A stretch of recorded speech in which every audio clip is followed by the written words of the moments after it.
Hello ma'am, তো আপনার জন্য এমন একটা শ্যাম্পু আনছি যেটা আপনার চুলকে করবে।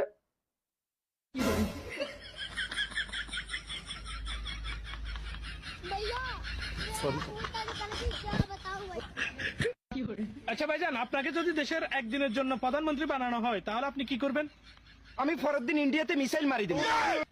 তো আপনি যে মিসাইল মারবেন, পরের দিন যদি ইন্ডিয়া আবার আপনার দেশের উপরে মিসাইল ছড়ে, তো পরে আমি তো একদিনের প্রধানমন্ত্রী, পরের দিন শেখ হাসিনা বুঝবো। ও ভাই, মারো মুঝে, মারো মারো মুঝে, মারো। আমার মেয়ে তিনবার মাধ্যমিকে ফেল করে এইবারে থার্ড লিস্টে পাস করবে।